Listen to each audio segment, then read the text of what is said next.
What's up YouTube? My name is Duress and welcome back to the channel. Today I wanted to do something a little bit different, but something I hope to do regularly, which is a kind of expanded metagame wrap up of the previous set, in this case Lost Origin, and see what changed and why, as well as take a quick look at our upcoming set, which in this case is Silver Tempest, and see what we should be looking out for in the Silver Tempest metagame.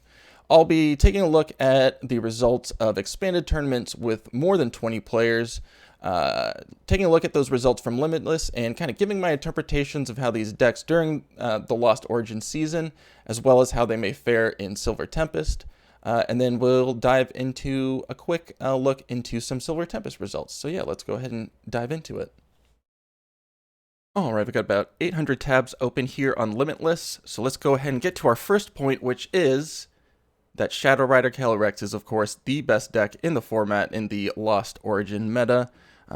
We have a pretty base kind of standard build of, expanded Shadow Rider Calyrex here.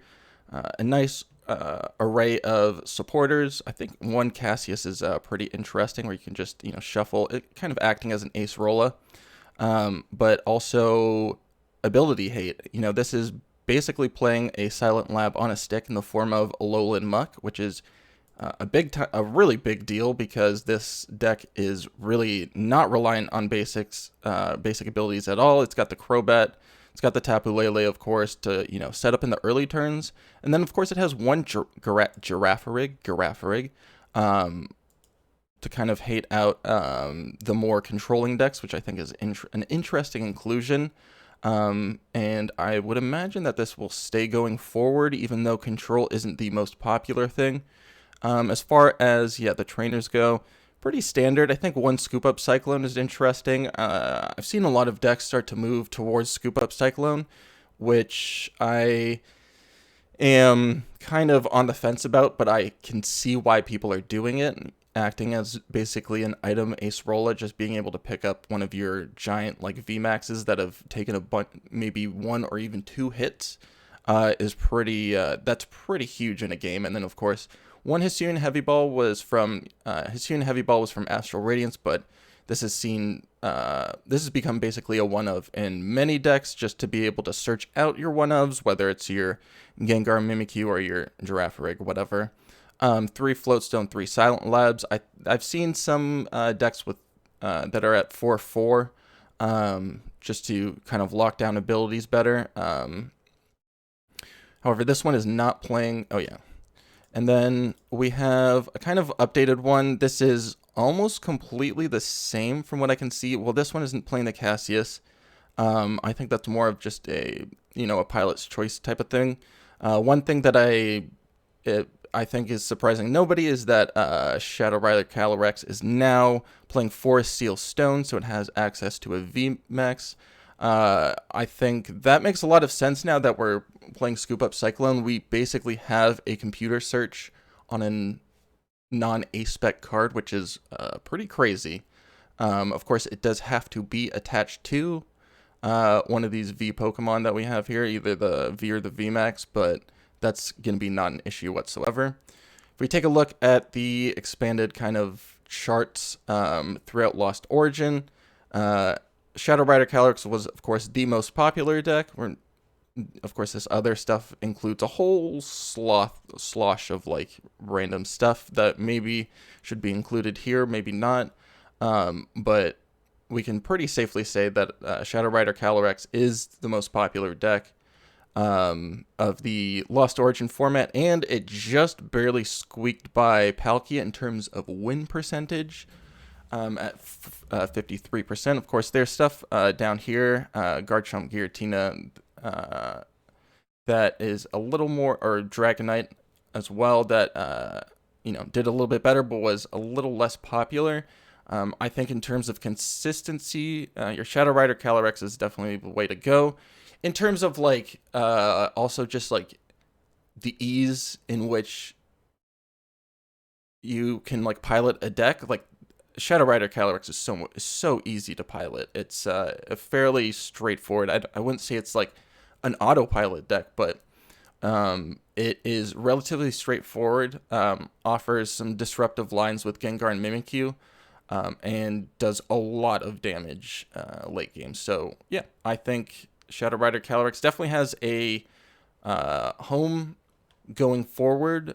We're looking very, I say home, obviously it has a home. It is the best deck in the format, and I would, I think it'll probably contend with Palkia going forward, whatever, and we're going to get to Palkia soon, whatever form of Palkia kind of comes out on top, because there are quite a few different ways to build Palkia.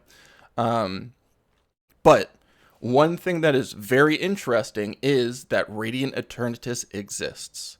Radiant Eternatus is a dragon Pokemon coming out in the Crown Zenith set right before Scarlet and Violet, our last Sword and Shield set. That says, if you play this onto your bench, you can search your deck for up to 2 Pokemon VMAXs, put them onto your bench, and then your turn ends. That's pretty crazy. The kind of thing that I wonder, though, is that if you want like an insane like first turn thing to do, you can do like some sort of like Cresselia. You could play like a Zacian V, and then you can still use that on your first turn.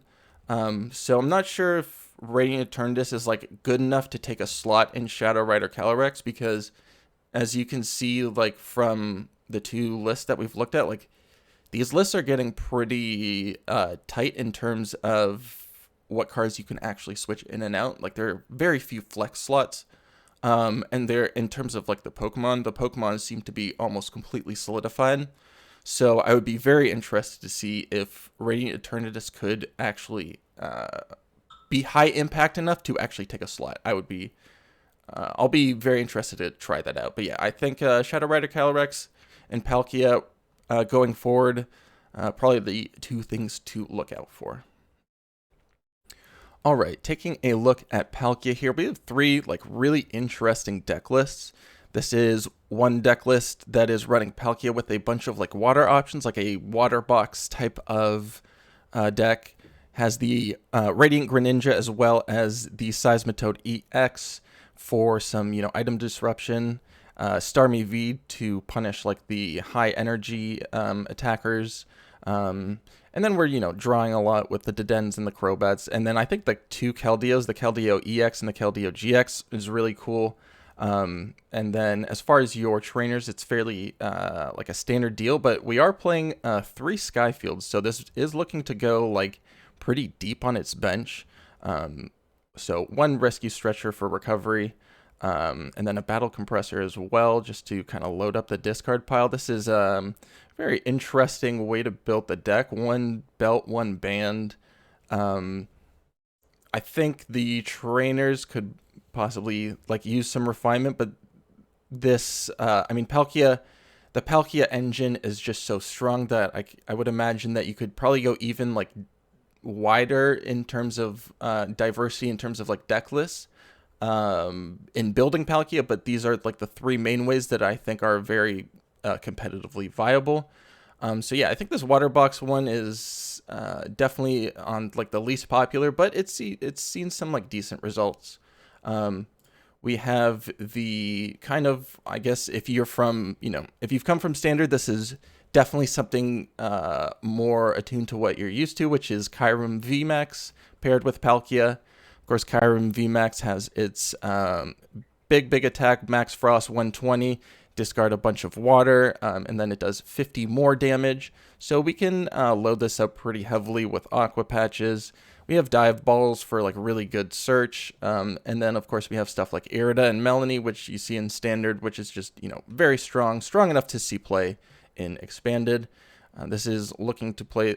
Looks like it plays a Muscle Band instead of the Choice Band Belt combo, which I am starting to lean towards Muscle Bands just because there seems to be a high diversity of EXs. There seems to be, I say EXs, not too many EXs, although coming up in the future we will have a lot of EXs, although not the ones that, of course,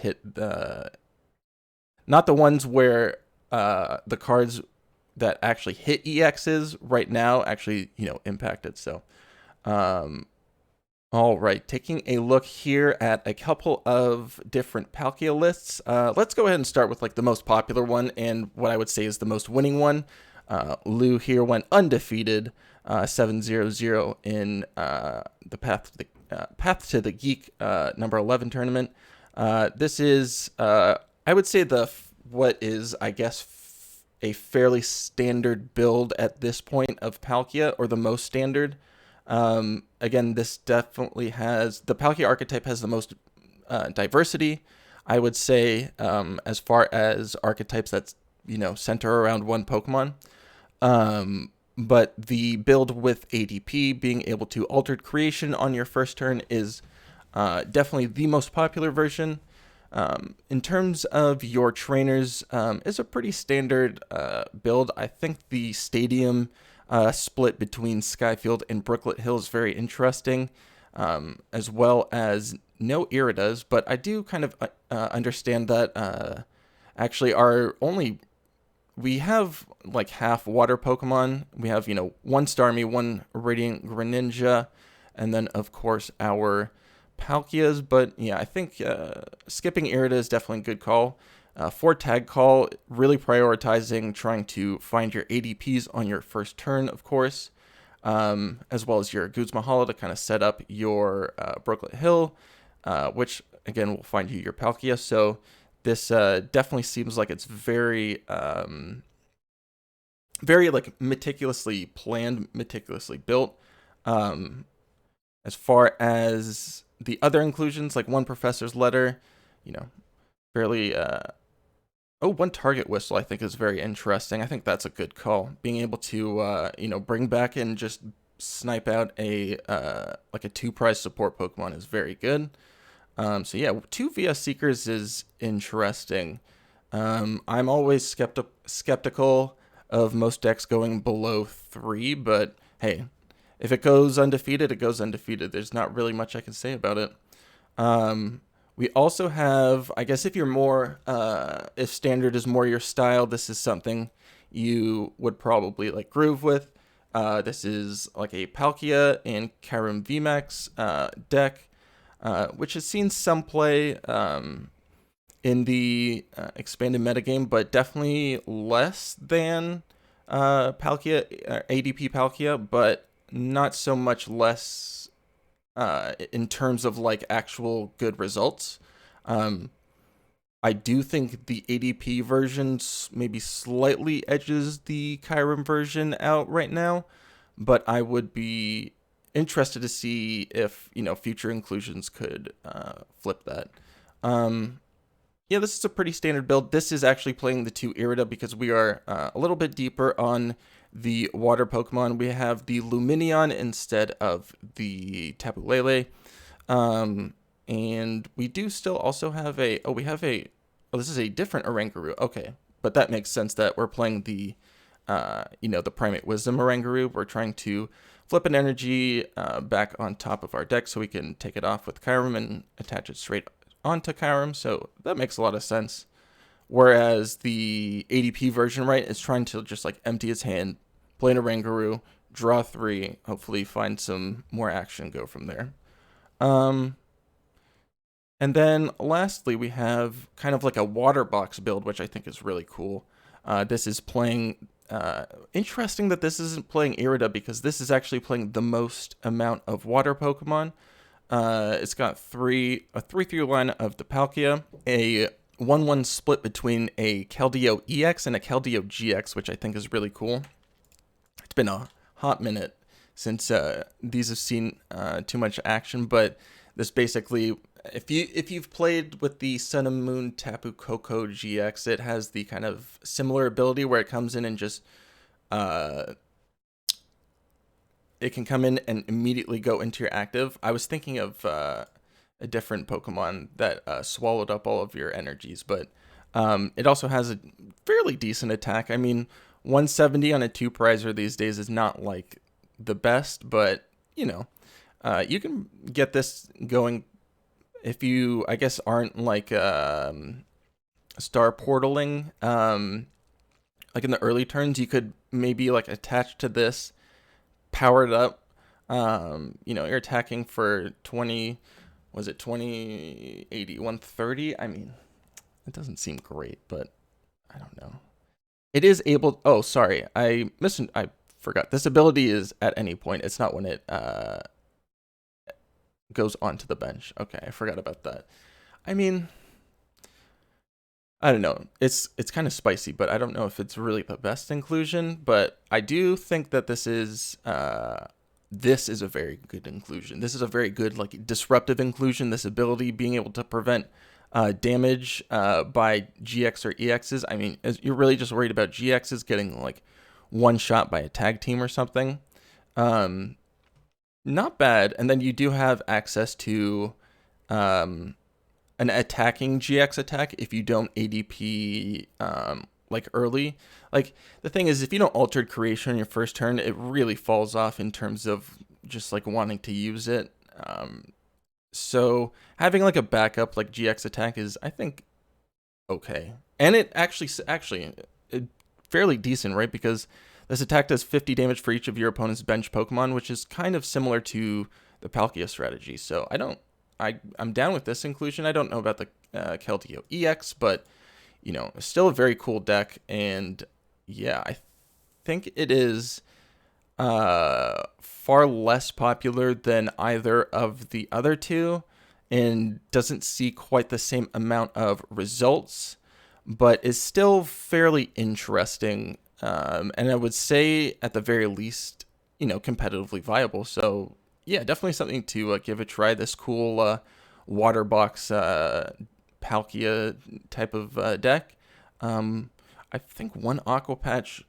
I find this trainer setup very interesting. One Aqua Patch, one Dive Ball. Like you're pretty heavy on your water Pokemon, so maybe I'd go deeper on that. But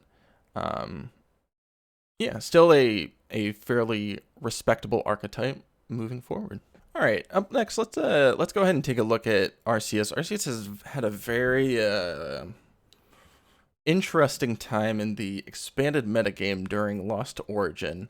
It definitely has seen a lot less popularity, and in terms of results, it is definitely starting to fall off. I will say, before we take a look at different decks, a lot of these decks seem to heavily rely on going turn 1 Wally into triple acceleration energy into Trinity Nova, which means your damage output is with a damage modifying tool capped at 230. That is not so hot and expanded right now. Doing 230 means you are basically knocking out basic GXs and Vs, and that's really about it. You're not knocking out any tag teams, I believe, and you're not touching any VMAXs, V-Stars, anything like that. So that immediately off the bat is concerning.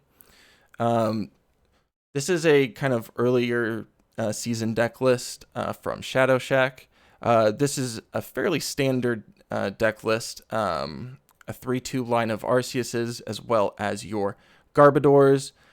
This one has a 2-1 split, which I want to touch on because we are starting to see this split shift a lot. I have seen some decks move to a 1-3 split, which I find is very interesting because that means they are seeing a lot of success with this kind of item hate.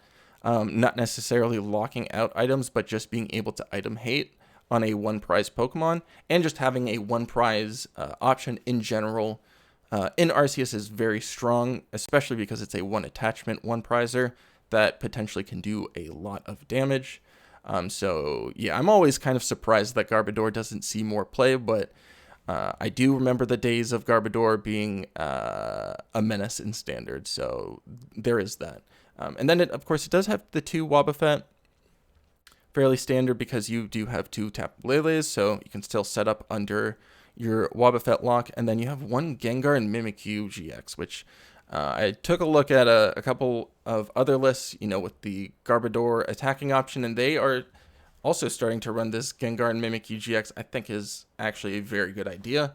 It has seen a lot of success in Shadow Rider, being able to basically skip an opponent's turn, is very, very, very strong. So definitely something I would start including moving forward. Of course, it is 3 prizes, which kind of hurts, but you are able to heavily disrupt your opponent. And of course, if you accelerate onto the GX, you can pretty easily fill up their hand, block them from doing anything, and then just hit for big damage for like a 1-hit KO with Poltergeist. So I think that's pretty interesting. However, I do want to not really touch on, because I think this might be the preferred way to play Malamar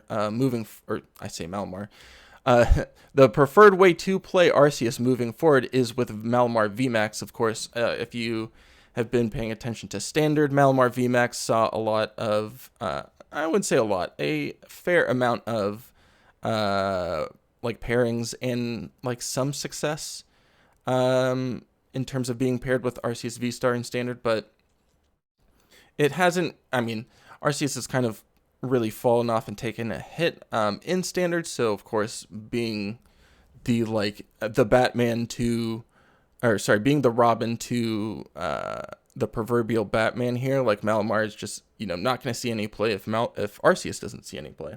However, in Expanded, we don't have to worry about that, because Arceus is, even if it has a, energy or damage cap of 230, or I guess 260 if you want to like throw Leon in there, having a double computer search on a ability, even if it's only once per game, is unbelievably strong in Expanded. Being able to find your one-ofs, and you can see all of the one-ofs here. A one-of Faba, a one-of Parallel City. These, Parallel City is not something you would see in this type of deck normally. A one-of, Path to the Peak, that makes sense. Of course, Silent Lab makes sense. But being able to find all of these cards so easily, and then pairing it with this kind of disruptive option where if you're, a lot of decks are, turbo drawing, and then they get to a point where, they are somewhat reliant on either abilities or some sort of card draw. And if you can snipe out some cards from their hand with Malamar VMAX, if you can snipe out a VS Seeker or whatever draw support they're planning on using, this can be completely brutal. And then, of course, 180 isn't fantastic, but 180 plus that disruptive effect, I think, applies just the right pressure points in the Expanded metagame to where, Arceus Malamar actually has a home in Expanded, which I think is really cool. Interesting that this is playing the Radiant Gardevoir as its option for its Radiant Pokemon. I'd be interested to know why that is the case, or if it was just kind of a thing of I don't think any other Radiant Pokemon really aids the deck as much as the kind of upside that you get from Radiant Gardevoir does. So yeah, I think it's fairly reasonable. One of Sudowoodo. Honestly, if you tell me you play a Sudowoodo in your deck, a Roadblock Sudowoodo specifically, I won't blame you. It's always just kind of good. Serena is always here and there, but not really staying in the metagame, because of course Expanded is very small, so we have to keep in mind that some decks can just fall off, not because they're not good, but just because they're not popular, and some enough people just don't want to play them that you don't see them. But against Palkia, being able to just limit their bench is very good. If they have a Skyfield, it gets even better. So yeah, I always look at Sudowoodo for it's just a very, very good tech option. As far as the rest of the deck, nothing too crazy. Interesting that there's one of Marshadow just to ditch some. It kind of makes sense with the Path to the Peak, right? Because you can kind of have Path to the Peak in play and then get rid of your Path to the Peak whenever you want, without, needing something like a field blower in the hand. So that's pretty cool.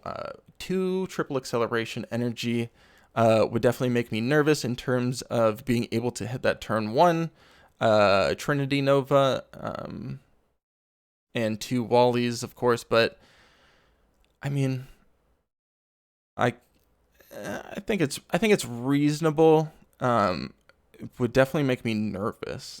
I will say I can't imagine that you don't get bricked some of the time from, you know, just having so many 1-ofs in the deck. But you know, I think that yeah, Arceus and Malamar definitely a interesting pairing, and probably the best pairing for Arceus right now, at least moving forward. Next, let's take a quick look at Garchomp Giratina. There's not really too much to say here. However, it is, if you do take a look at the kind of like breakdown of who has like played it and how they have placed, you will notice a lot of top 8s. This is, of course, the most winningest deck of Lost Origin in terms of like win percentage. It is 59.3%. Which is pretty crazy. And the deck lists have definitely become fairly solidified. There's not too much variance in terms of the like very, very competitive Garchomp Giratina deck lists. It is running a mainly like a dragon-ish package. You have your 2 Garchomp Giratinas, you have your Naganadel Guzzlord, you have your Tapu Koko to power up your attackers, and then you have, you know, fairly standard stuff. 1 Execute. Oh, I do like that, which I think is pretty interesting. Being able to propagation, just discard less stuff with your Ultra Balls. You know, I do like that. And then, of course, wow, 4 Battle Compressors is interesting. I guess just getting your Execute and your, you know, necessary supporters in there, because you do have 4 VS Seekers. So I do kind of like that option as a pseudo way to like search up your supporters. 3 Galarian Zigzagoons is fairly standard to set up your big attacks with Garchomp and with TinaChomp. And then 3 Scoop Up Nets to kind of, you know, reuse that ability. 1 Great Catcher, wow. 1 Computer Search, 1 Rescue Stretcher, 1 Switch Cart. You know, since everything is actually basic in here, so that makes sense. It is just a strict upgrade to Switch. And then, yeah, fairly standard stuff. The split between Belt and Band is interesting. There was a comment going around, or I guess like a discussion under one of the videos about, you know, do you play Muscle or do you play Muscle Band or one of the choices? And Muscle does hit for 10 less, but in a lot of decks and in a lot of matchups, that 10 less is going to be less relevant, and just being able to hit anything is very good, whereas in some matchups, you need that extra 10, and not hitting VMAX, not hitting Vs or not hitting GXs isn't relevant. So it's kind of something you have to play around deck by deck with. But I do think it's interesting that there is a split between the two, and then there is 1 Fighting Fury Belt, which I think is a great addition, seeing as it's all basic. Yeah, one of those tools that I honestly think should just be played more, Fighting Fury Belt. However, we are in a there is a lot of, surprisingly, there's a lot of like evolutions in this format. So it does make sense that it doesn't see that much play, but, you know, there's a lot of, you know, we just covered Arceus, we just covered Palkias, you know, a lot of other stuff that we're covering is going to be VMAXs, V-Stars, stuff that evolves. So it does make sense that it doesn't see so much play, but it is perfect for this TinaChomp deck. The rest of the inclusions are fairly standard, I would say. You know, you have your basic, you have like a pretty like thin line of supporters that you can access with your VS Seeker. 1 Pokemon Ranger, I guess, for the matchups against stuff like ADP. I do wonder what else exactly the Ranger is for. If I haven't played TinaChomp, so if you have, I would definitely be interested to know what matchups the Ranger is like really good in, and then 2 Stormy Mountains to search stuff up. And I think that's it for the stadiums. Yeah, but this is definitely your most winningest deck of the Lost Origin format. I say that there's like a difference between like winningest and like best deck. This is definitely somewhat more difficult of a deck, I would imagine, to play, even though I haven't played it, because Shadow Rider is fairly simple to play. I think the average person that maybe isn't so competitively minded, doesn't see all of the right lines, will just have an easier time with Shadow Rider. So I am giving it a little bit of credit, maybe in that department, over TinaChomp, when TinaChomp is an incredibly strong and possibly the strongest deck. So yeah, something to consider moving forward.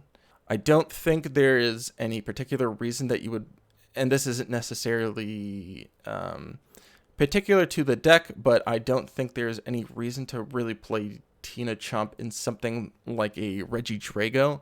Regidrago has, and we took a look in our last video, just more options that are just much more targeted. If you want big damage, you can hit 300 with Rayquaza. If you want the disruption, you have 2 different attacks on Noivern, whether you want to disrupt the special energy attachments or disrupt the items.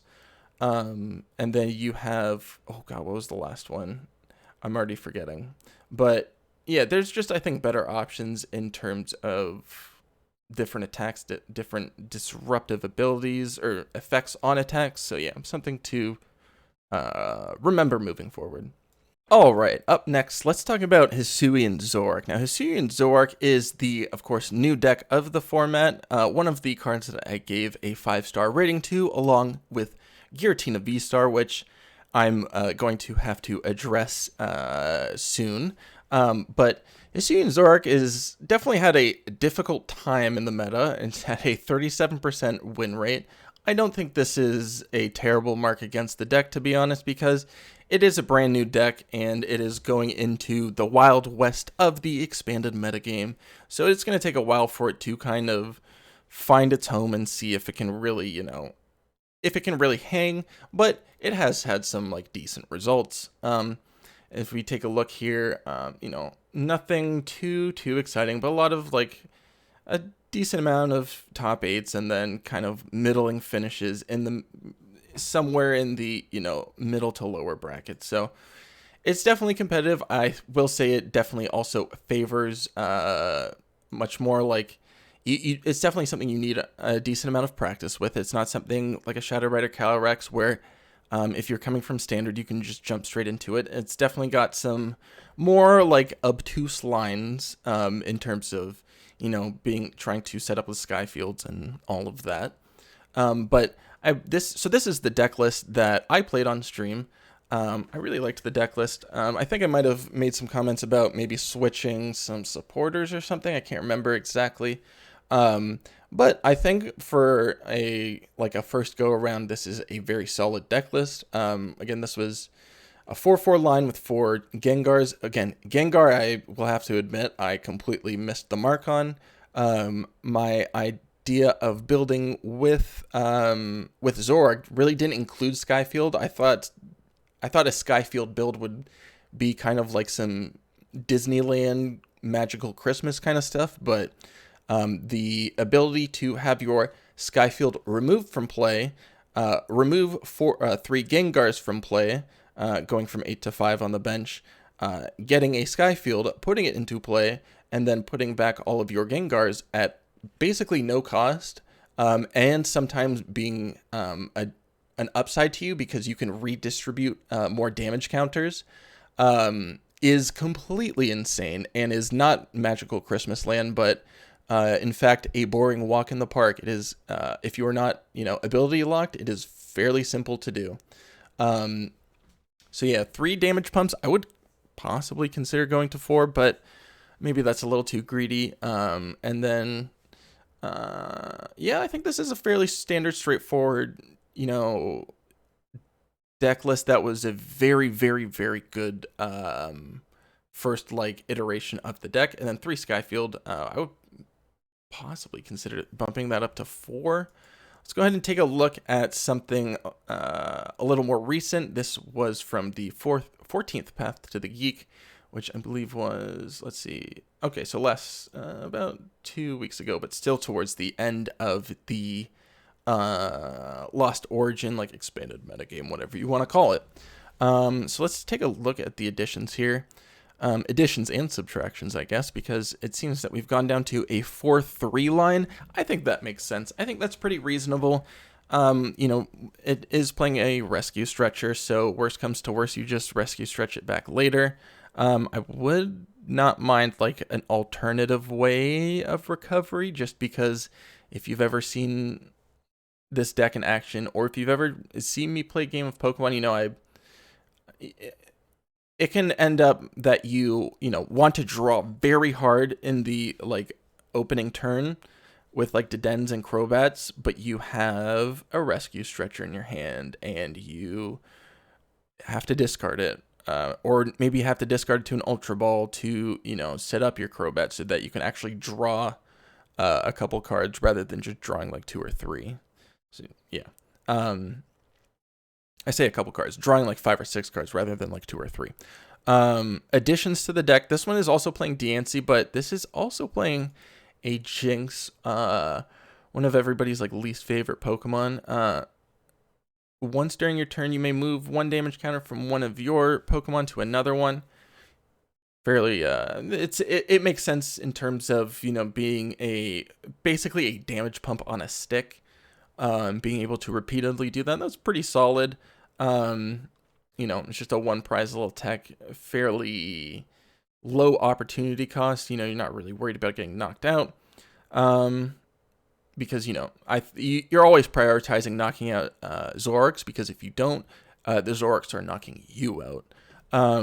Because my god, does this deck do so much damage. Additionally, I think that this one is playing 2 muscle bands. Now, the debate between muscle, choice band, belt rages on, because I think a choice belt is much better in this deck than muscle band, and this is why. There are a lot of 330 HP VMAXs. I want to knock them out. I believe is Shadow Rider. I forget if Shadow Rider Calyrex is a 330.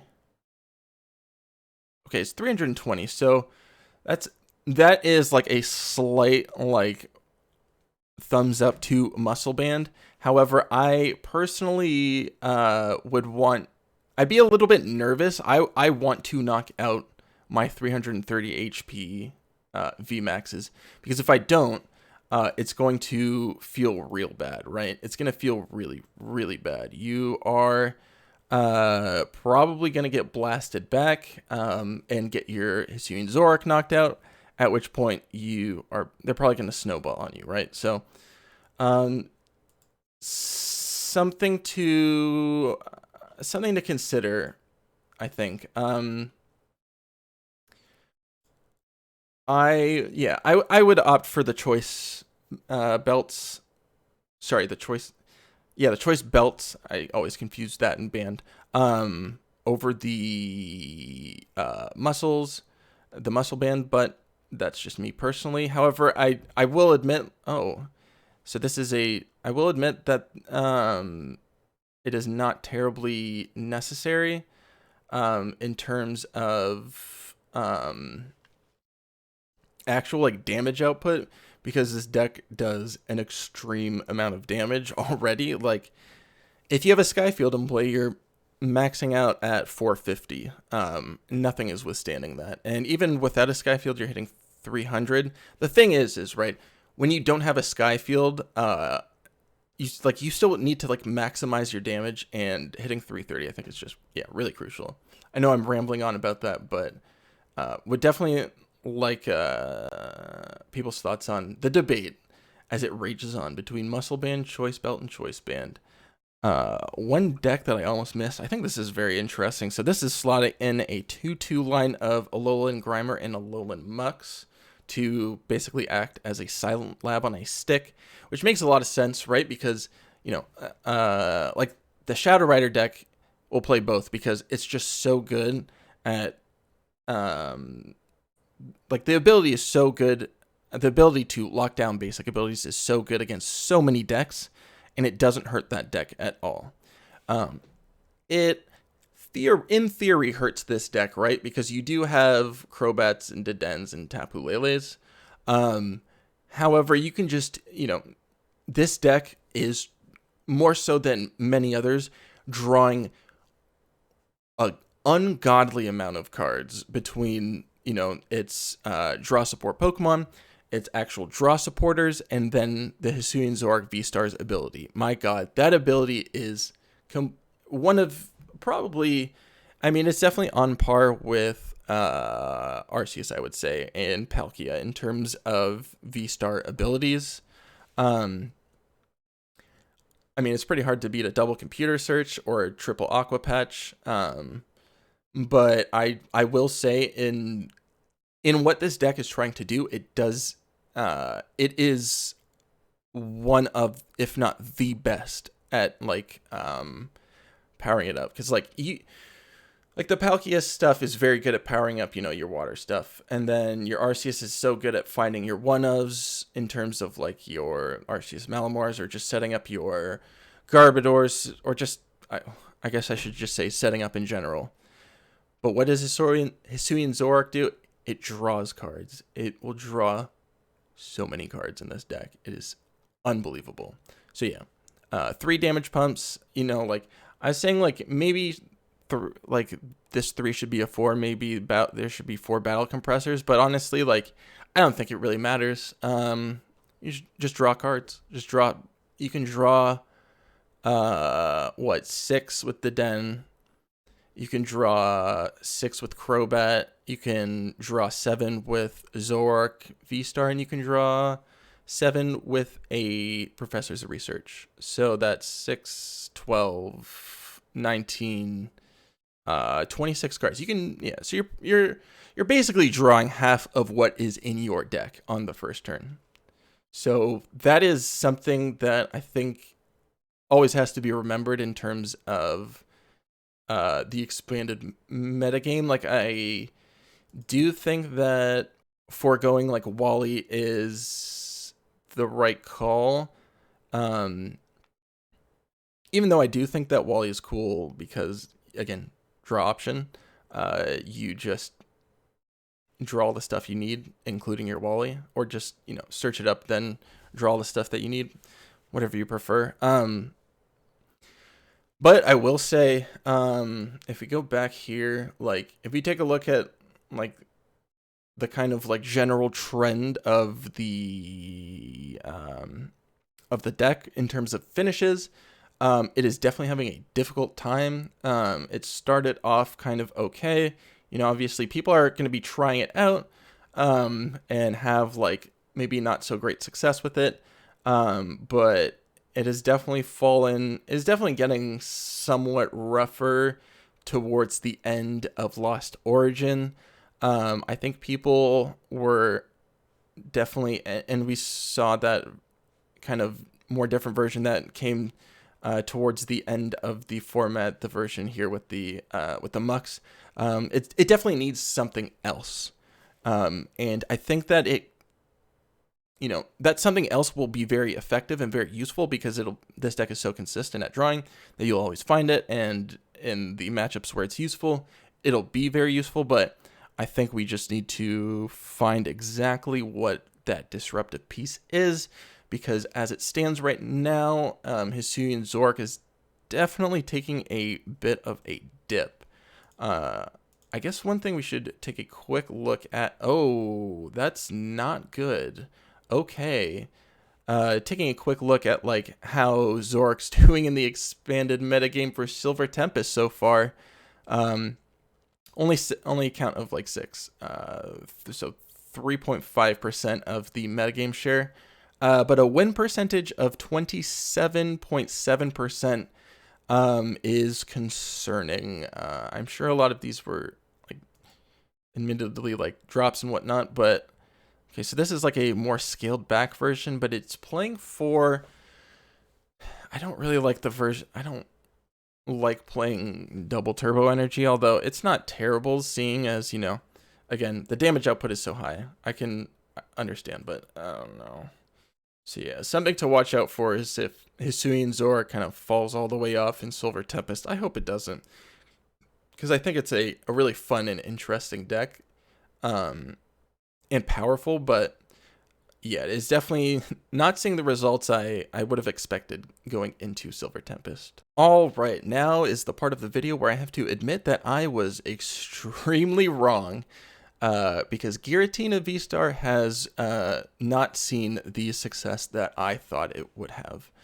If we take a look in order by date here, so yeah, somewhere in the middle of the format, it seems as though it had a bit of a glow up during the Contest of Legends, both the Contest of Legends tournaments, both 6 and 7. Got was that second place in the 6th, and then Ming Sai got first place out of 59. So congrats. Let's go ahead and take a look at his deck.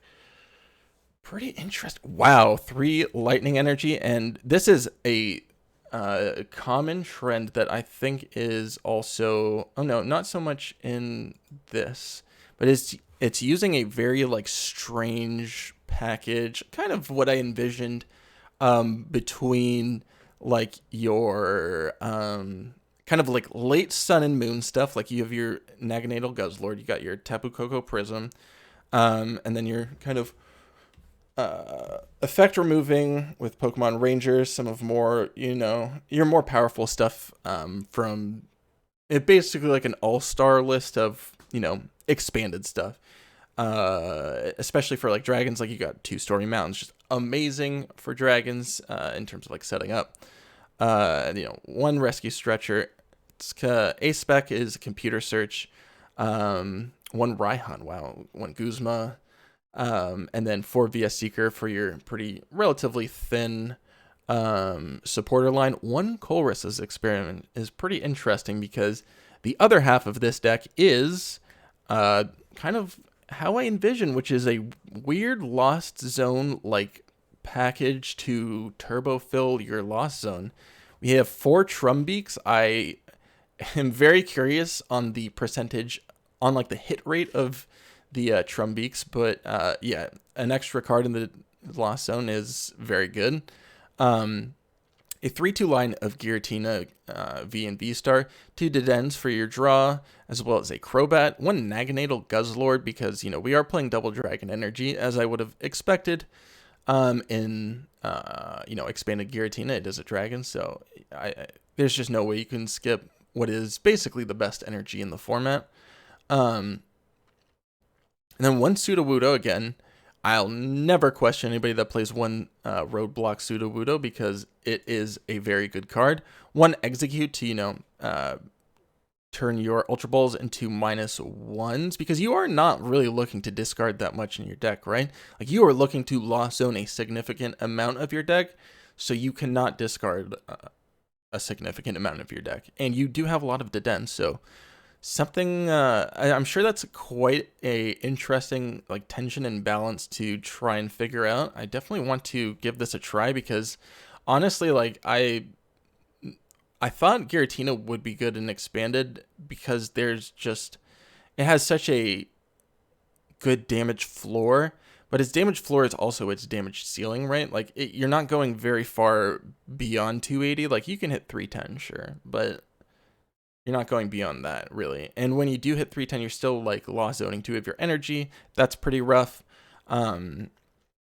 Though you do have your Tapu Koko Prism Star, which, even though it's just lightning, like that does help a lot in terms of the pacing of you know, lost zoning energy. And then one Cramorant, which is, I'm surprised it's not two. Honestly, like, just a solid, like, one prize, like, attacker that takes, like, especially in this deck, takes, like, no effort to get powered up. Yeah, pretty sick. Everything else seems to be fairly standard, like one Lost Vacuum. I say, you know, most decks should play, like, one Field Blower. That's basically what this is acting as. One Rescue Stretcher. Recover whatever you may have discarded earlier. Yeah, nothing too, like, spicy about this, but hey, it's, you know, 9-1 in this in the contest of Legend 7, so shout out to Ming Sai. And then it seems, let's take a look at the other one that got second. This is much more, so this is playing interesting. This is playing 3 Comfeys to try and just help power out the Lost Zone engine, but this is like almost exactly the same, unless I'm missing something. Right? Yeah, this didn't have the comfies. Okay, just wanted to double check that. But yeah, this seems to be more or less, like, honestly, almost exactly the same. Like, you have 3 scoop up nuts for your comfeys. Yeah, it'd be interesting. I can't tell exactly just on looking. Maybe some supporters. But I'd be interested to see exactly, like, compare the list and see what got cut for these comfies. But yeah, honestly, like, if we take a look going forward, whoa, this has been rough since, you know, since these finishes. Barely squeaking out, like, winning records. There's this first of 5th places we can't put too much weight on, unfortunately. But yeah, it's been kind of middling somewhere in the, I mean, you know, 12th, 14th out of 50, not bad, but definitely not, admittedly, definitely not the top tier archetype I was expecting at all. As far as, like, moving forward, I am interested to see if it really even gets played anymore, because, you know, the results have kind of shown, honestly, that it cannot hang, like 28th of 34. I do see there's an Arceus Giratina deck list, which is kind of cool. But again, not doing terribly well, unfortunately, so I will say I'm going to give it, you know, until Crown Zenith, but unfortunately I will say Giratina VSTAR falling very flat and expanded. And honestly, the whole, like, Lost Zone package was really, like, the Lost Engine just feels too clunky, unfortunately. There's just better ways to do what the Lost Zone engine is trying to do, and can do it over less turns.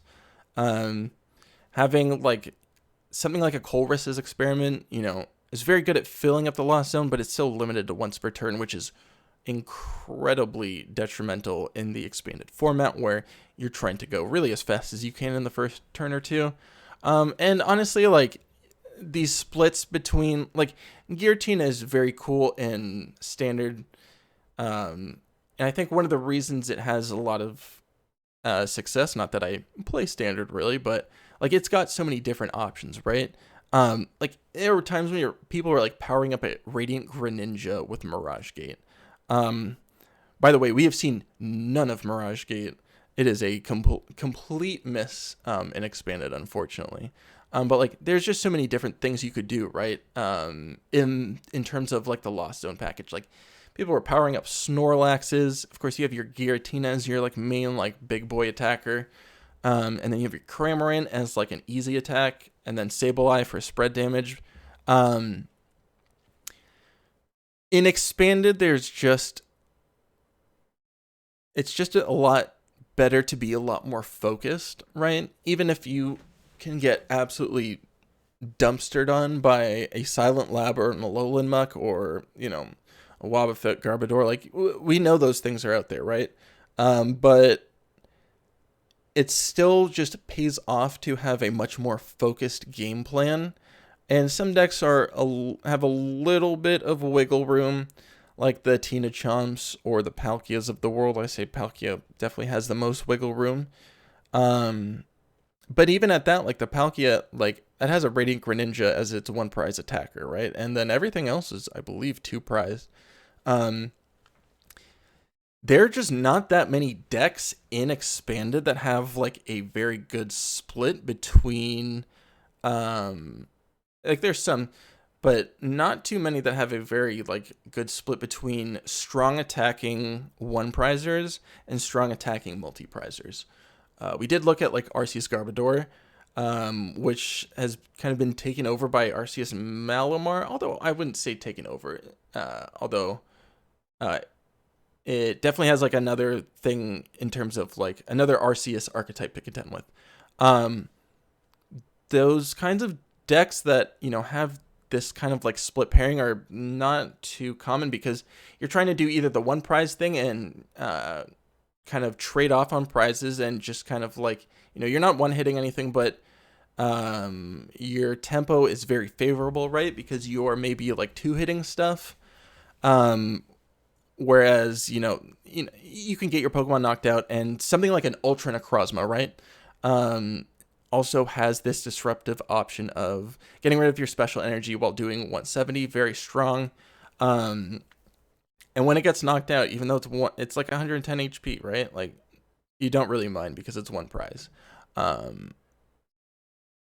multi-prize decks, however, are trying to take those big KOs, right?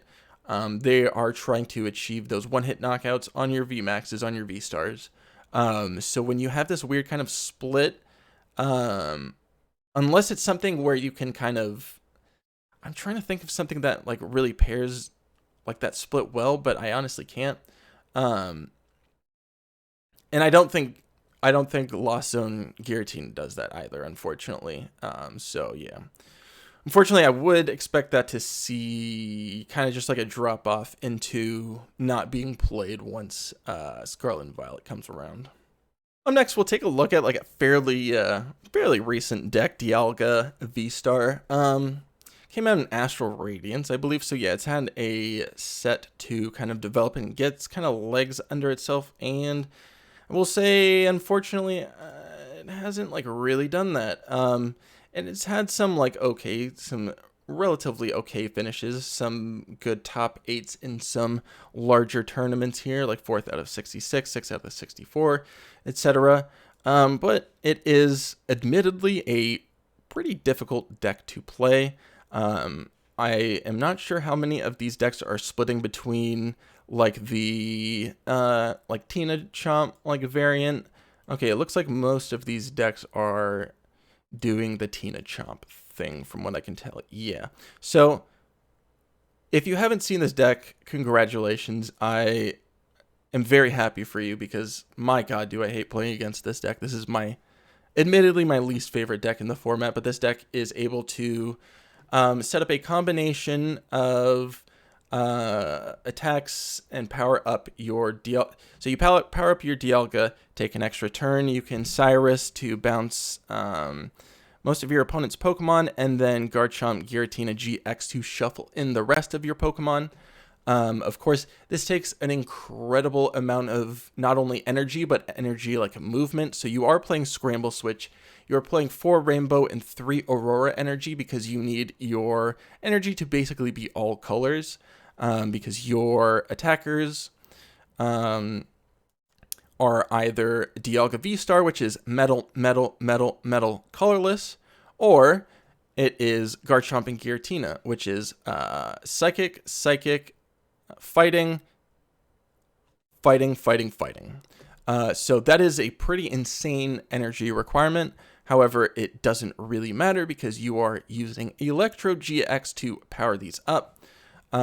This is also something that can help you like reduce your prizes. So you can play something like a counter catcher. Reduce your opponent's prizes. So you have more prizes, so you can do some goofy stuff like having an item form of a boss. And you are looking to be up on prizes because you are not winning on prizes. You're winning to removing your opponent's Pokemon off the field through discarding rather than attacking. So this is a very, very all-in deck. Of course, you're doing like the Battle VIP Pass thing, battle compressing your energy into your discard pile so you can power it up with Electrode. You are playing a Beauty, which I do not blame you if you do not know what this card does, because it's basically in like fast raid decks and this deck, and that's it. It says if you go first, you can play it on your first turn, draw 2. That's not very good, but in this deck, it's pretty good because you are looking to draw through almost your entire deck in 2 turns. You do have 4 unknowns in combination with stuff like 4 rescue stretchers and 4 rescue carriers to just chain those together and keep drawing cards. You have 3 acrobikes to, again, roll through the deck, 1 Rotom Dex. The town map is very good for, well, I mean, most players can usually figure out the necessary pieces to chain the line together, but a town map can be good just to kind of be able to put it on the, it can just help in terms of like remembering stuff. I know, you know, you could like go through the deck and write everything down, but when you, this ain't that kind of deck. You're just trying to turbo through everything. So just town map. It's easier. I will say, though, don't play town map with Hisuian Heavy Ball, because if you town map, you won't be able to pick up any of your cards with Hisuian Heavy Ball, because these only work with face-down prize cards. So that is something to keep in mind. I am interested in this those 2 like cards together. I would just forego the town map and just play Hisuian Heavy Ball, because once you have the Hisuian Heavy Ball, you have access to the information and your opponent doesn't. And you get access to one of those cards that are basic Pokemon. So, yeah. I do understand that you kind of need the town map in order to... If you like really need a Dialga VSTAR and they're both prized, but... Honestly, I don't think that's terribly necessary. And yeah, I think everything else is fairly standard for Trainer's Mail, and again, dig through and find relevant items. 1 Chaotic Swell just for extra like stadium disruption. And then, yeah, I mean, so if we take a look at like this, if we take a look at like the results and the trends, like, my God, I hate this deck, but I will say it is starting to fall off in terms of how good it is, and I'm kind of surprised because, I mean, like the lines are definitely somewhat like weird, and you have to kind of work it out, but it is basically solitaire in like a Pokemon game. And I will say, like, if you, oh no, this does, so the unknowns are kind of good because it works through Wobbuffet, right? So, but, you know, that's still pretty rough because I don't think you can use, you can't use Electro GX's ability. So I'm sure, like, it's fairly easily disruptible. However, I wouldn't know, because I would assume that, like, this deck is just trying to go so fast that if it's disrupted in the first turn or 2, I don't think it has a very good shot at winning, although I could be wrong. I'm not very familiar with the deck, and I don't like it. But yeah, it's starting to fall off a bit. Definitely not nearly at like the preferred way to play TinaChomp.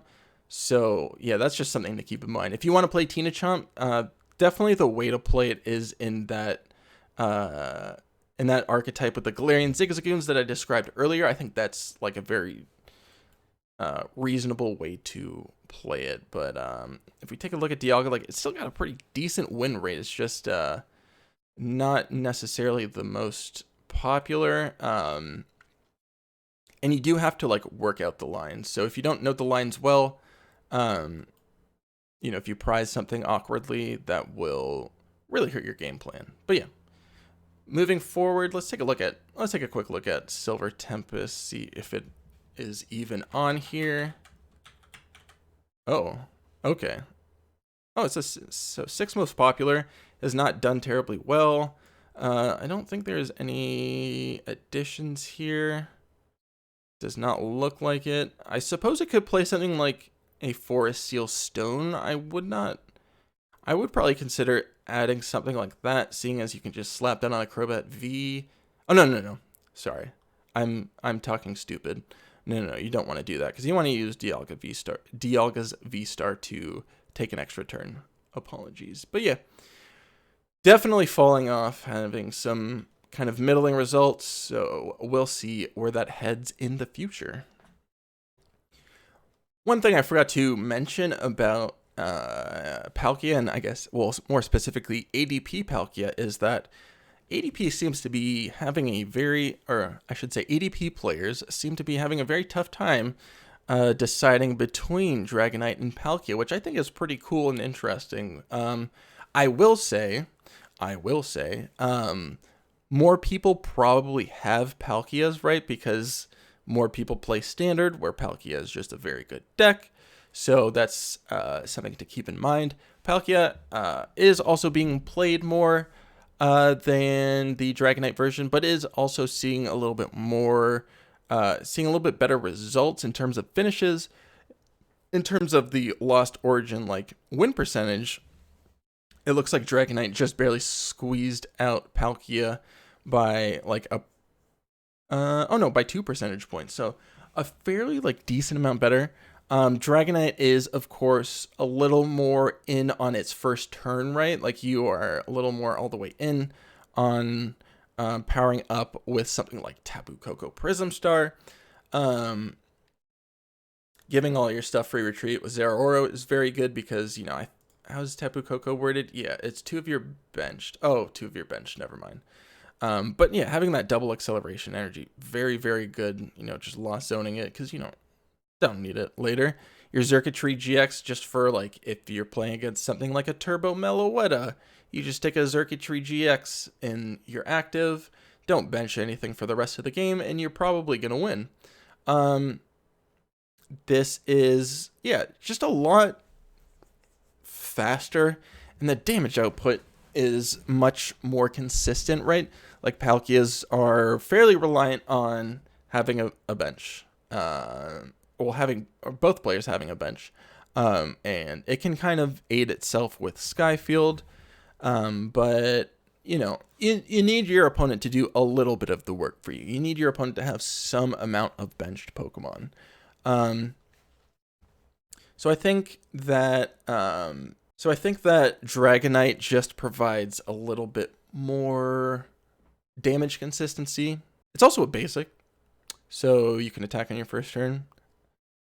You can never discount the dunk factor too much, even though, most decks are going to be able to set up somewhat on the first turn, like get some sort of benched Pokemon down. But if they don't, it's important to at least have the option in mind. That's why something like Turbo Meloetta is so sick, because you can literally just blast people away on the first turn. As for everything, let's see. It's a pretty, I think this is fairly standard in terms of the deck list. I find it interesting that this is starting to go towards Vikavolt V in terms of, it's actually foregoing the second copy of ADP, which is interesting. So I guess it's finding the Vikavolt V just a lot more useful in terms of the paralyzing bolt, blocking items. I mean, that's funny. It has its own, just like Palkia, it has its own item disruptor. It's a new version of Seismitoad. Then 2 Lele's, 1 Crobat for your supporter search and your draw support. Naganadel Guzzlord again, just a very good dragon attacker, since we are playing for double dragon energy for Dragonite. Radiant Hawlucha is another addition for damage. This deck definitely really, really, really needs damage modifiers, right? Because you are you're capped at 250, which is by no means bad. It's pretty good, especially on a basic V. 250 is you're blasting, but you do need the damage modifiers. So you're playing one Leon in here for that extra 30, as well as the band belt split. That makes sense. You're not going muscle. You just kind of want whichever one you want for whichever matchup.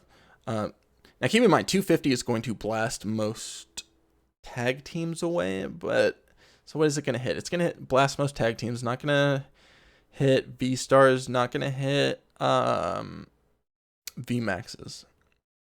And, you know, it takes anything with a GX in it. Yeah, anything with a GX in it, I think dies.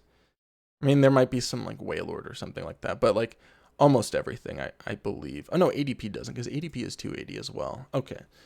So that is important to keep in mind. Like if you want to knock out an opposing ADP, you do need at least one damage modifier on here. But we are playing we're playing damage modifiers of which we can play 2 of like at a time, if that makes sense. So we can max out at 310, which is pretty solid. No, pardon me. We can max out at 340 because we have the Radiant Hawlucha. So against VMAXs, we're maxing out at 340, which is 330 is the magic number to like, you know, knock out, I believe, every VMAX. So yeah, this definitely makes sense in terms of the additions. It's just something I'm always like dreading when I play against ADP Dragonite, or more specifically Dragonite than ADP Palkia, but I'm just like, oh god, do they have it? Do they have the Leon and the Radiant Hawlucha and the band? And then they usually have it because, you know, they draw a lot of cards with the Dens and Crobat. But yeah, I think, you know, ADP Dragonite, I would not say is necessarily the best deck of the format like it was maybe like, I don't know, like 4 to like 6 or 7-ish months ago. I don't know what time is anymore, but it's still a top tier deck by no means. And if you bring it to a tournament, it should be very much respected, and is definitely something it should always be on your radar for a tournament. Yeah, that's what I was trying to say. Like, I see Pongi has definitely taken that advice, getting first place in Peke's smaller PCG conference, and then the Path to the Geek 8.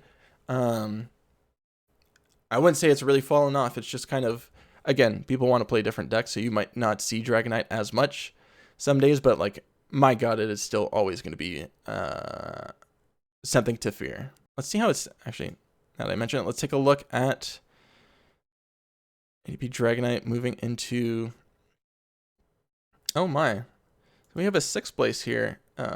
This is going back up to 2 on the ADPs. I wonder if, let me check something.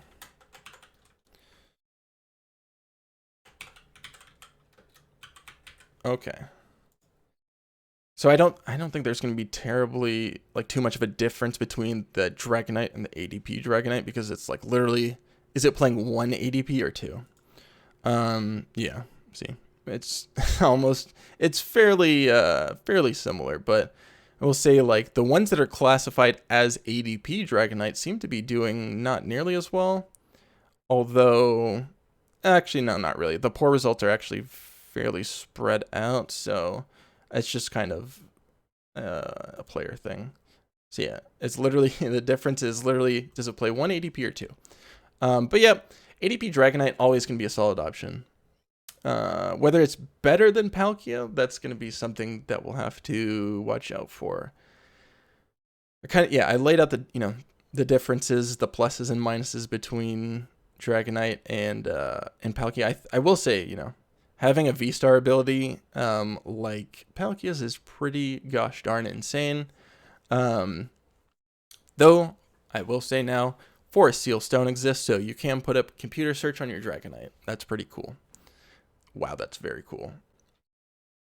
All right, up next, I am going to attempt to cover everything that is going on in the Wild West that is the world of control decks. So from what I can kind of tell, in terms of like what's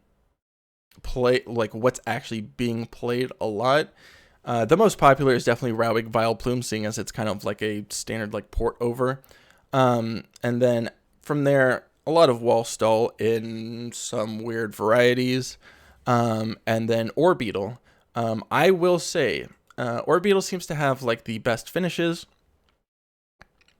However, my God, is that deck difficult to play.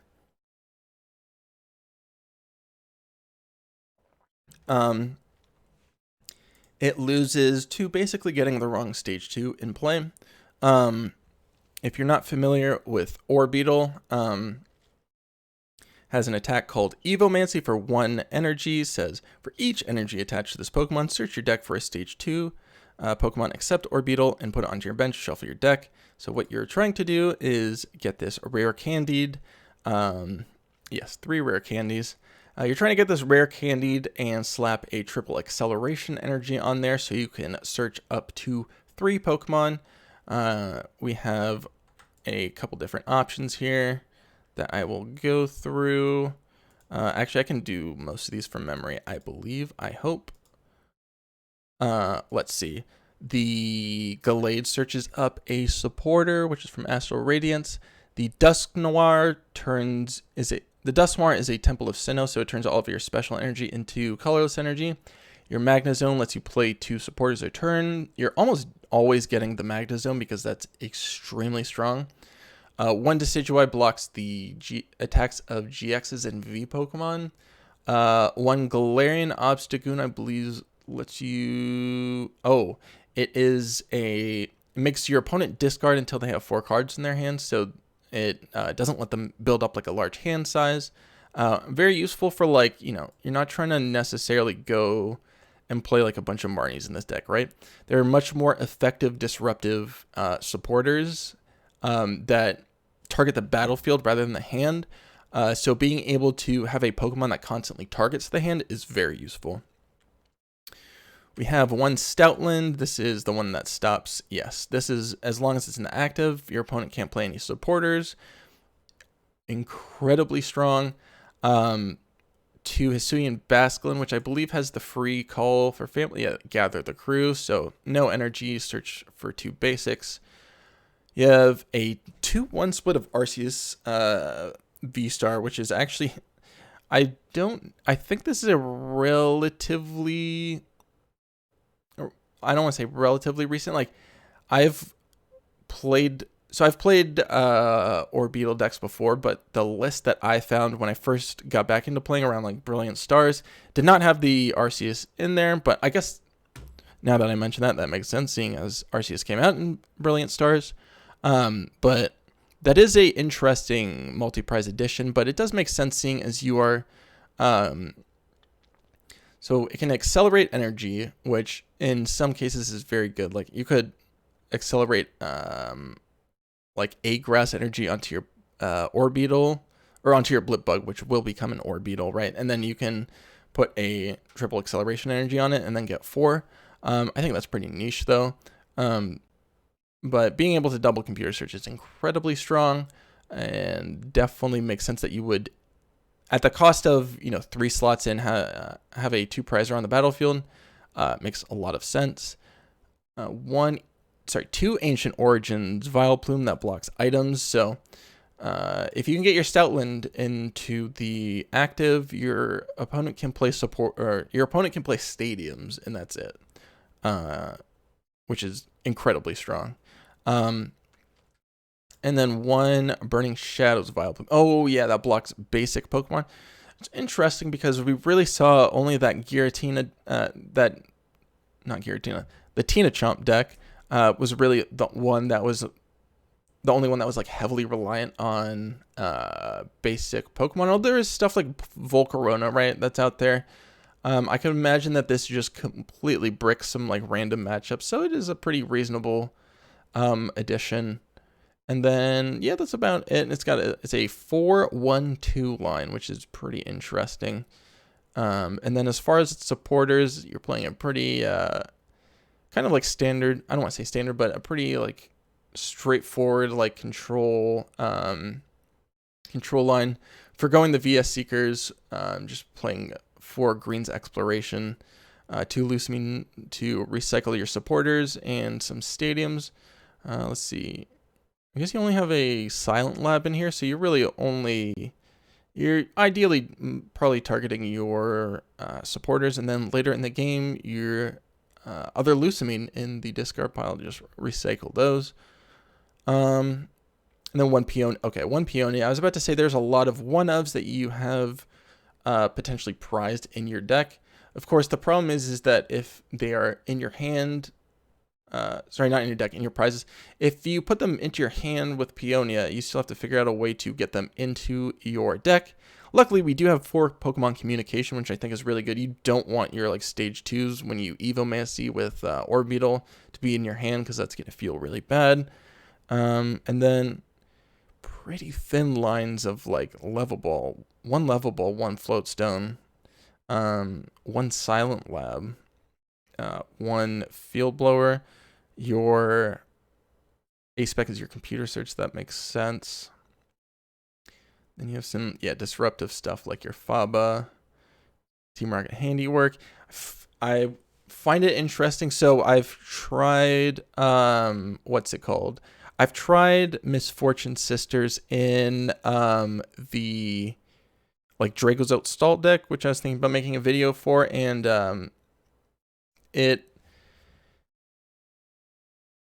it's tough, right? Like, I think there's some merit to playing that over Team Rocket's Handiwork. But both of them realistically have about kind of the same chance of bricking. I mean, maybe a little more Team Rocket's Handiwork. Like, I don't think most expanded decks, if you flip over the top 5 of most expanded decks, like the top 5 cards, you will probably see at least 1 item in there. So you're at least hitting one thing, right? But I've had it where it's 0. So I would be interested to see if people move towards Misfortune Sisters. And then everything else is fairly standard and straightforward. Again, this deck is not very popular though. Where is it? Yeah, 0.77% of the metagame share, but 54% win rate, because this deck is just honestly really difficult to play. Taking a look at stuff like WallStall, 47%, not seeing a huge amount of success. Although it has, I say that knowing that I am about to click on these results and see that, okay, never mind. These are much smaller tournaments. It tends to be somebody, and again, somebody very good like Peke, somebody who has been playing Pokemon for a very long time, and knows the nuances of these like control decks, either from when they were in standard or from just playing a lot of expanded. Just gonna have a lot better of a time with these kinds of especially like the WallStall decks. I think the RowEgg one, which we'll touch on, is a little more easy for people to kind of maneuver, because it kind of is bringing both players down rather than trying to hate specifically on what the opponent is doing, if that makes sense, which is kind of more like what WallStall is doing.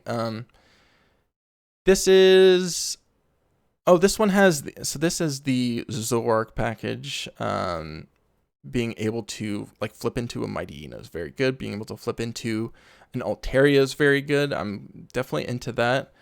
Very, very, very thin lines of, seeing as it's not like doing the what's it called? The like blocking like supporters or stuff like that. Like, you really like able to go very thin, and that's exactly what he's done. He's gone extremely thin on all of these supporters. Obviously, you do Force Stevens Resolve. That's kind of a staple in these control decks. 2 Lusamines to do the Lusamine loop to teammates, because you are going to get something knocked out at some point. So you can just double computer search basically, and then 1 Gladion, 1 AZ, 1 Pokemon Ranger, 1 Ninja Boy, 1 Peonia, 1 Plumeria, 1 Faba, 1 Guzma, 1 N, 1 Team Rocket's Handiwork, and 1 Team and 1 Misfortune Sisters. So interesting. He's, yeah, I'm sure also trying to figure out if one is in fact like better than the other. I'd be interested to see where people that play WallStall like come down on with that. But yeah, I think that everything here is fairly like standard, right? Like 4 Stevens Resolve, that's not getting touched, and 2 Lusamine getting like that's not getting touched at all. As far as like the items, let's see, 4 Lily's Pokédoll, yep. 3 Seekers, I mean, I can see that being like there being a 4th, but you know, there's, I'm sure everything is in here definitely for like a very, very good reason. Like the big parasols, definitely, you know, targeted towards the metagame, towards trying to, again, stall your opponent out with all your walls. You got your captivating Pokepuffs, your echoing horn could be a target whistle if you want, your boost shake to power up your evolving walls. You got your dowsing machine to rebuy your one-ofs. You got your tool jammers to just block actives. That actually makes a lot of sense, just because, you know, you can have a tool jammer and not have to worry about constantly needing to like field blow something. Just have it be a static effect is really effective. And I wonder how much the matchup against like a Garbodor would hurt, because that would, you know, that is something that doesn't need to sit in the active for it to do its thing. But we are fairly targeted in our trainers, and I think that, you know, WallStall is definitely, of course, it's never going to be like terribly popular because the combination of how difficult it is, and some people just like don't like playing control decks. But I think it is still a fairly reasonable, if not maybe possibly like kind of like fringe option to keep in mind. And then of course we have like arguably, well not arguably, we have the most popular, what I would call control deck, which is RowEgg Vileplume. This is, again, a standard port over from like the late Sun and Moon days. I wasn't actually playing then, but not really like terribly great finishes, unfortunately. Let's see, I'm just double checking that we're in the Lost Origin meta. A couple of like top 8s. Let's go ahead and take a look at Time Waster's deck here. Fairly like straightforward. I don't think I got any additions from either Astral Radiance or Lost Origin, it looks like. Taking a quick look, looking. Yeah, nothing at all really, and I can't imagine honestly that this deck is evolving too much. Let's see, it's playing 1 Cook. Interesting. Heal 70 from here. Okay. I don't know if that's necessarily the best inclusion, but okay. Yeah, it doesn't seem, and actually I'm just kind of surprised, taking a quick glance at a bunch of these decks, it doesn't seem like the lists are like completely solidified. I just want to make sure I'm not like looking at overlapping lists from the same person. You know, there seems to be like these decks that are playing 3 Misty Favor, and then there's the other one that was playing 3 Stevens Resolve, or sorry, 2 Stevens Resolve, just working off of a much, I guess, like a bit of a broader split in terms of supporters. But I mean, of course, this deck is always going to be much, much more all in on the supporters because you want to get your Vileplumes down, just completely shut off items so you can. And of course, like item, I would be interested to see how many. So this is playing a small item package of like tag call, computer search. Like I think computer search is always worth playing, even if you're item locked, or even if you're looking to item lock. 1 Stealthy Hood, prevent all effects of your opinion. Oh, and remove any such as existing effects. That's late Sun and Moon card. I haven't read or didn't know about, I guess. And then 1 Path to the Peak. Could see that being a second because, I mean, I wonder, no, Silent Lab is just probably more generally effective, especially against, you know, turbo drawing, like setting up and whatnot. Like, you're probably always very happy to see a Silent Lab in your opening hand, even if you're against something like a Shadow Rider, right? Where it's like they want to play a Silent Lab as well. Like they don't want it in on the first turn. They still want to set up with their Crobat or their Deden or whatever they're doing, or their Tapu Lele. So yeah, again, one of the more popular of the control archetypes, seeing a positive win rate in Lost Origin, and then moving into Silver Tempest, it's about even. A couple of 3 and 3s, so nothing too much to read into yet there. But you know, I'm sure it'll still be always, as always, just like fine. It'll be respectable. But you'll probably be kind of surprised when you see it, because it's definitely not nearly as popular as, you know, as the other bigger decks. All right, so now we're going to go ahead and take a look at some of the results from some of the first tournaments with Silver Tempest legal. Of course, it's not legal yet in paper. I think we've got I think that might be coming up now on Saturday, but I believe it will be legal, definitely, at least for the Toronto regionals. That will be the first regionals, at least in North America, where it will be legal. I'm not sure about the rest of the world. I believe there will be another one somewhere in Latin America between now and then. But anyways, let's go ahead and take a look at, you know, 5 or 6 tournaments. I guess one thing actually I wanted to, the two kind of like main points that I wanted to address is that it seems like people are very interested in trying out Regidrago, but we're not really sure if it is going to be able to hang. I thought this Path to the Geek 14 was very interesting. This had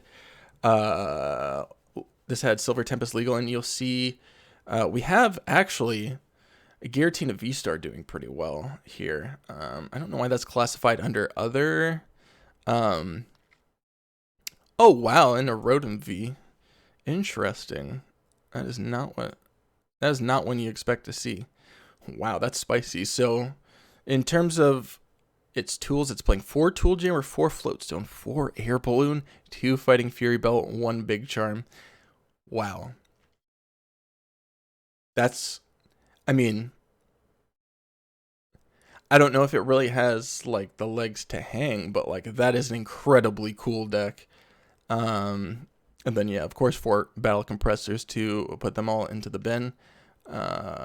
Pretty small package of supporters: 1 Guzma, 1 Guzma Hala, 1 Ranger, 1 N2 Research, and then wow, so it kind of similar to the Giratina VSTAR list that we looked at, because it's using Tapu Koko Prism Star to power it up, but it's also just has 2 Rotom V to just do scrap short any number of tool cards in your discard pile into the lost zone, 40 more damage for each card put in there this way.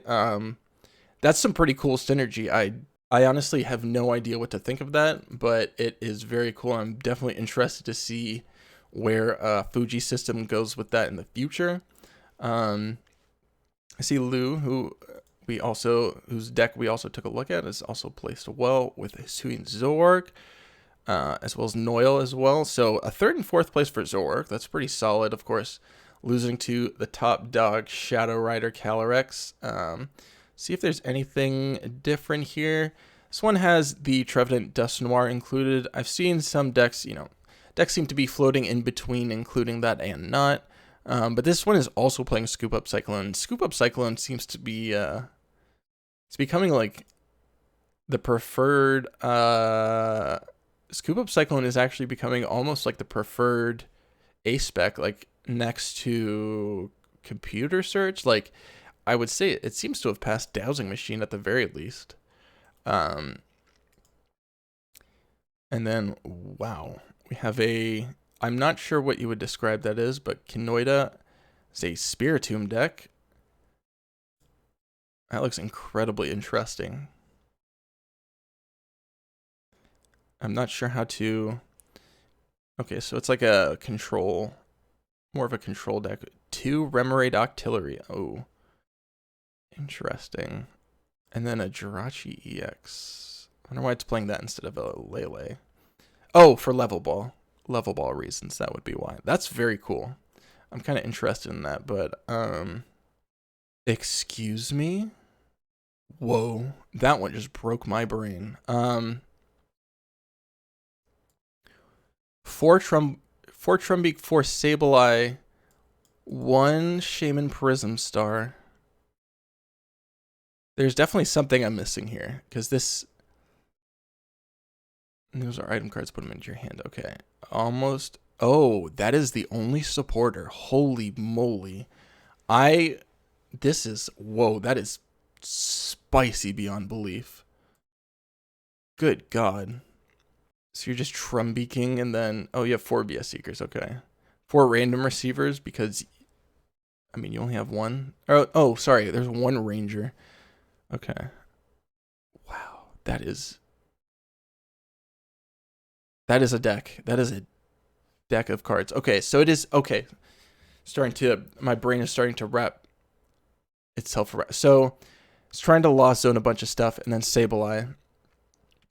And then you have your, oh, you're playing all your prisms because once they get bounced, right, it goes to the Lost Zone. I see.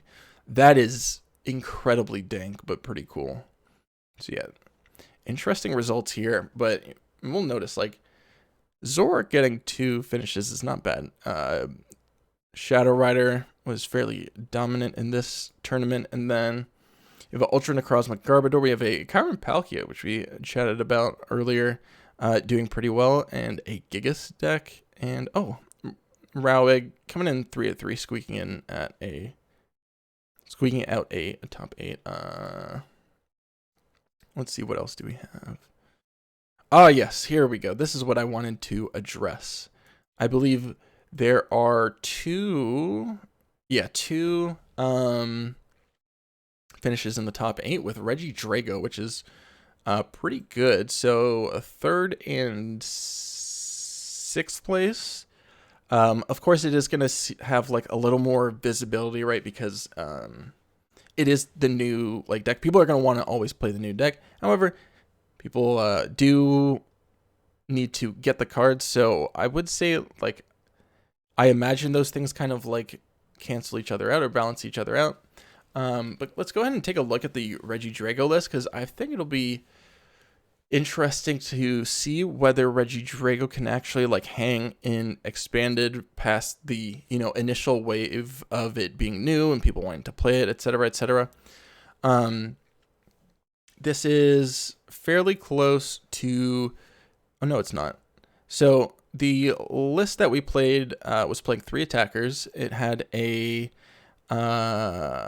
let's see, the Dialga GX, the Mega Charizard, the Mega Rayquaza EX, and the Noivern GX. This one is instead opting to play, wow.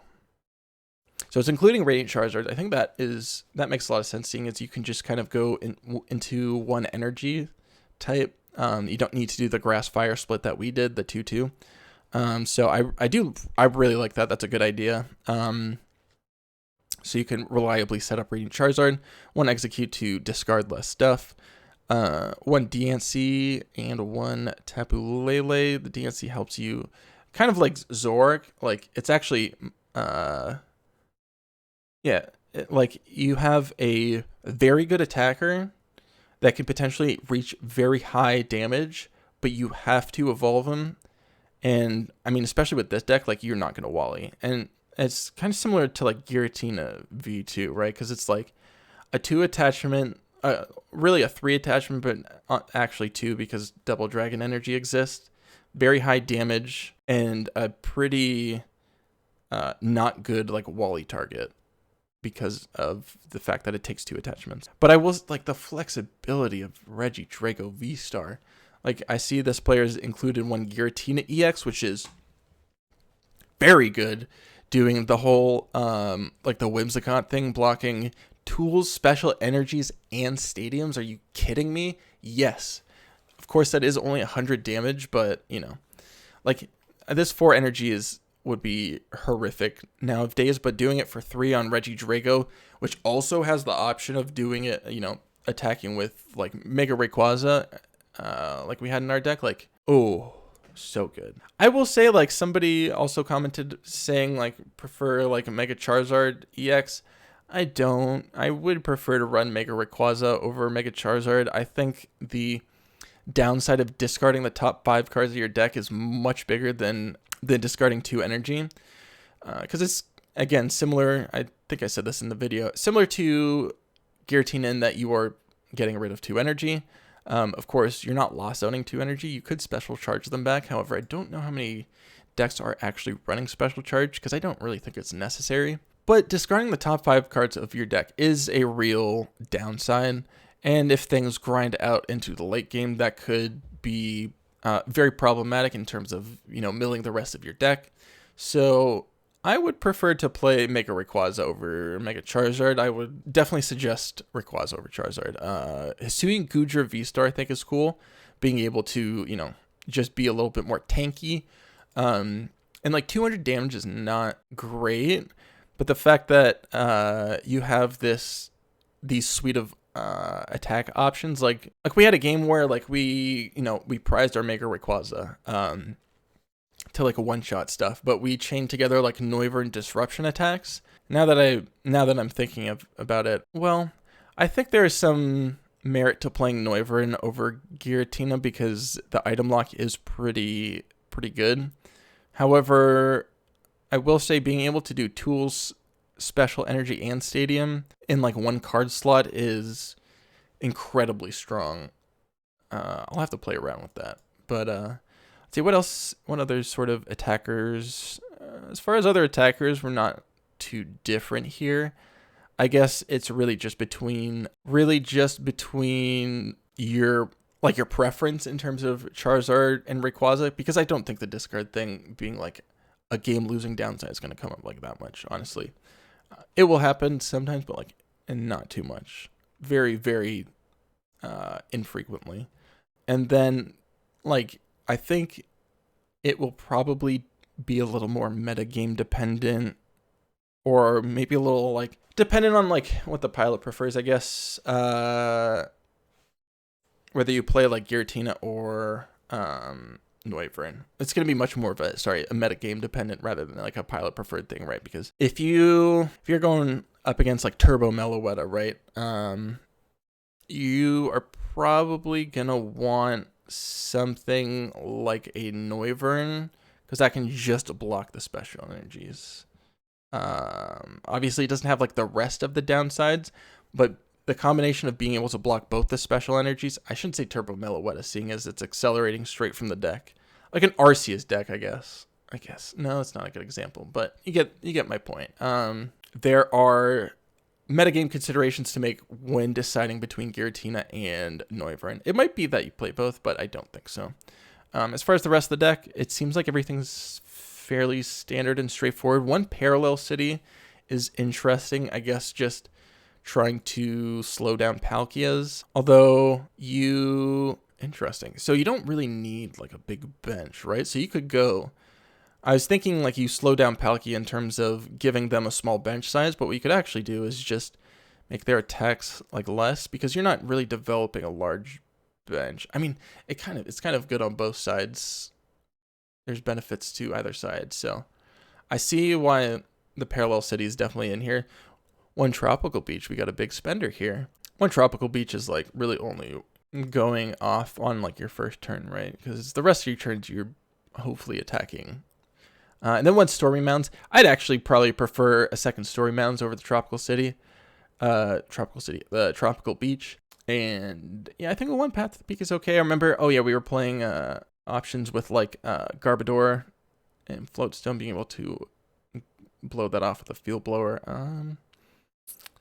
Everything else here, though, is pretty standard. 4 Ultra, 4 Quick, and a pretty thin line of supporters. Pretty just like standard supporter stuff, though. One Choice Belt. I think Muscle Band is, we talked about this. Well, So we're topping out at 300, right? So I guess Choice Belt is the correct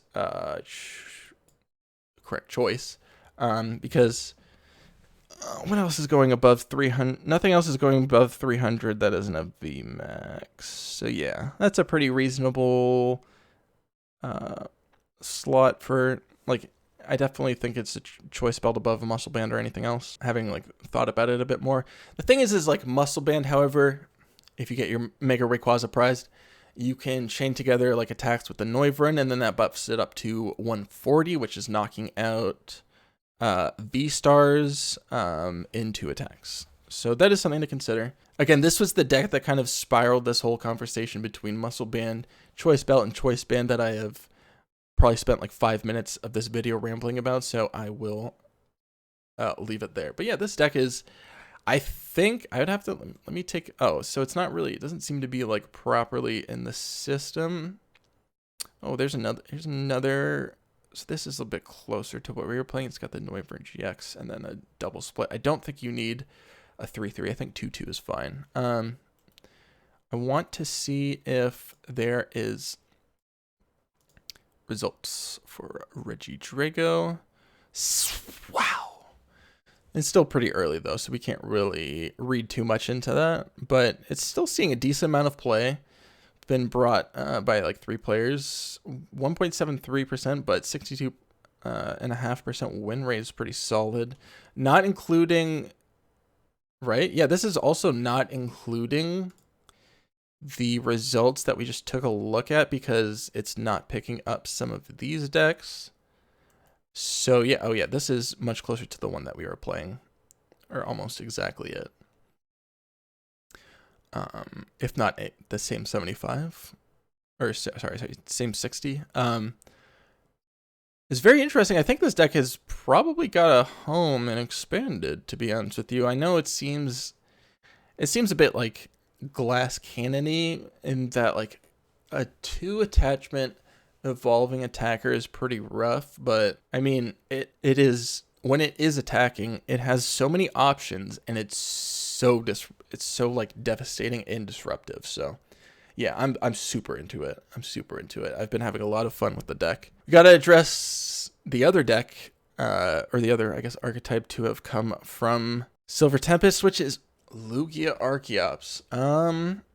This is kind of awkward because, well, not really. I kind of predicted this. Lugia is kind of falling flat in expanded. If we can take a look at the Silver Tempest, oh, here we go, Lugia. So 1 winning record, nothing too crazy, really. Interested to see like how this is built. So it's got 1 Noivern GX as well. Is it trying? That's very strange. So it's got to be copying an attack because there's no evolution from what I can tell. So your Umbreon Darkrai is doing the whole trainer disruption, and then you can snipe, I guess, with the attack. That is not an ideal attack, right? Especially with I mean, you can bench snipe some supporters like a Deden, but I don't know, very uninspiring. And then yeah, Dark Moon. You can't play trainers if this Pokemon has 5 extra darkness energy attached to it. Your opponent's active is knocked out. I mean, that's pretty devastating, but I cannot imagine you're getting that powered up very well. That seems tough. That seems very tough. What the heck does this thing do? 5 energy, 210. If a GX or EX, oh, it doesn't say a rule box. That's so rough. If it's knocked out by this, take 1 more prize. And then for 5 Gigafall, 250. If it has 10 attached to it, discard the top 15 of your opponent's deck. Oh, I see. You're trying to do the Mewtwo thing. So you power up the Mewtwo. And then, yeah, that's not, I mean, that's pretty cool, right? Because like eventually, like if it stays in play long enough, which only takes like 2 turns, right? Because you go triple or double accelerate one of these energies, attach from the hand, and then next turn do the acceleration thing again. So you can like you can hit that attack. It's just, it is incredibly slow. And Mewtwo Mew is like, you know, psychic weak. Psychic weakness is just really sucks to have. It does have Dimension Valley, which is, whoa. That is pretty cool. So it does reduce, that's very strange. So it'll reduce this down to a double dark. That's pretty good. That's pretty reasonable. And then reduce the Mega Sableye Tyranitar GX's attack to 4 darkness. The problem is like, I just am not terribly inspired by these decks that like, where like Lugia is like just another support Pokemon. Because now this is like 7 slots to like do all of this powering up. And it's a lot of powering up, right? You're double accelerating special energy from your deck every turn. But, I mean, we just looked at like Dragonite. You go Tapu Koko, Max Elixir, attach, hit for 250. Which is much simpler than, you know, evolving a Lugia V into a V-Star, then binning your Archeops. And I'm sure there's 4 battle compressors, so you can help this along the way. But like, you know, there's a lot of pieces that need to be moved into different zones with this deck, where in order to achieve the damage output of something like a Regidrago, which really just needs to get, I mean, you really just need to use like 1 battle compressor, right? You get your Dialga, your Mega Rayquaza, and your Noivern into the discard pile. And then from there, it's just the rest are gravy, right? You just can bin like supporters to bring out with VS Seekers. So yeah, there's just so many parts in this. It feels like a lot of stuff has to be moving around for it to work. And yeah, God help you if you get ability hated on, if your Lugia V-Star gets locked out on abilities before you get like your Archeops down, because then you're cooked. Then you're completely done, right? Yeah, this is about how I figured it was going to go. Honestly, like Lugia is definitely not, I know it's been taking over standard, or is about to take over apparently. But I guess if you are looking for an escape from Lugia, may I welcome you to Expanded, where it is a 9 and 12 deck, which I would put at somewhere right under like competitively viable. Is definitely not viable yet. That being said, I will say the amount of different attackers, as well as like, I have not seen anybody play a Porygon, which is offensive to me. Why isn't anybody playing a Porygon Z with Crazy Code? Because that would be really sick. Like accelerating out an Archeops and a Porygon would be dope, because then you could accelerate from the hand as much as you like, and then you can accelerate from the deck twice a turn. Like it just seems so cool. But one thing also to consider is that Lugias, in terms of like the prices of Lugias on PTCGO, are going to be artificially inflated because it is we are at like the beginning like stages of the season of the set, and on top of that is apparently like in standard a tier 0 deck or close to it. So I think the results of Lugia in Expanded, whether it's like the actual like good results or just like people like trying it out, testing out different deck lists, is like slightly artificially depressed, because it is just an access issue. Also, Regidragos are not particularly good in Standard, but they're also pretty cheap to pick up on PTCGO. So it does make sense that if you want to try out a new deck, that you would try out Regidrago, because it's just the easiest one to access. And then, yeah, everybody, I also wanted to comment that everybody is trying out different like attackers in Lugia, whether it's like stuff like V-Unions, like Pikachu V-Union, and like powering it up with like the speed lightning energy, or just, you know, any sort of special lightning energy, like the flash energy, I think that's what it's called. Or like trying out like dragon stuff, you know, like powering up. I mean, you could power up something like a Giratina, but I'm trying to think of, powering up like a Naganadel Guzzlord or an ADP. No, not an ADP, but, you know, other like dragon attackers.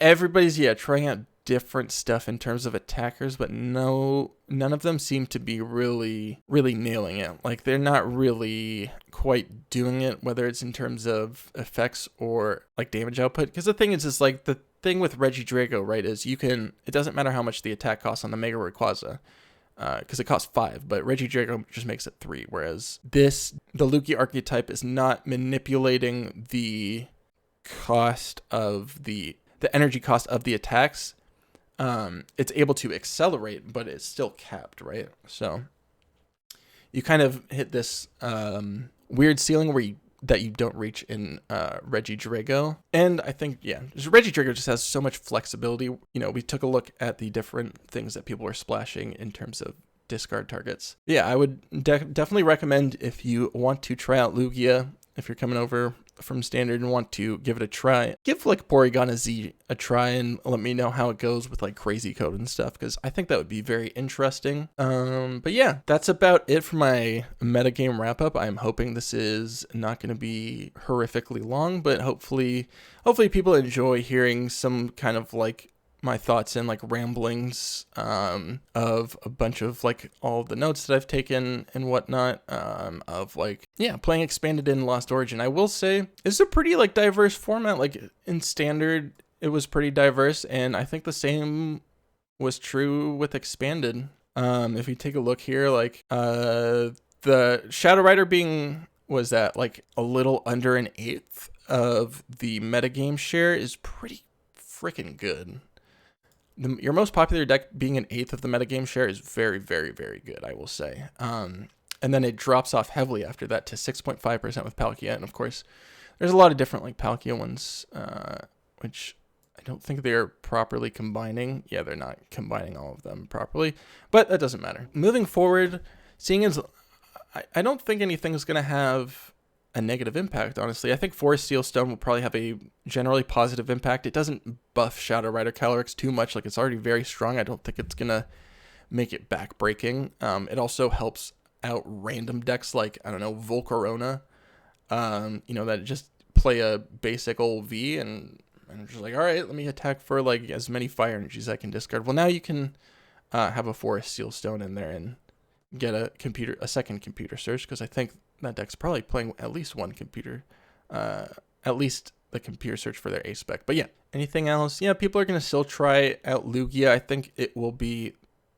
kind of the testing period for that, and hopefully we'll find like a kind of more solid list, and hopefully it'll improve its like metagame win percentage, because I didn't think it was going to be like as bad as it is now, and I didn't think it was going to be as like not played as it is now either, which is very surprising. All right, yeah, I'm going to go ahead and finish up here. Thank you so much for, again, listening to and watching my ramblings about the Lost Origin metagame, moving into Silver Tempest. I'll probably do something like this again when we move out of Silver Tempest into Crown Zenith. And yeah, I'm looking to do also a Lost Origin set review recap right around, or I guess right before Crown Zenith, because I wanted to recap, but I want to give some things some time. I think 2 sets is a good amount of time for things to like develop and see where the archetypes like land in the expanded metagame. So yeah, thanks so much for watching, and I'll catch y'all on the next one. Peace out.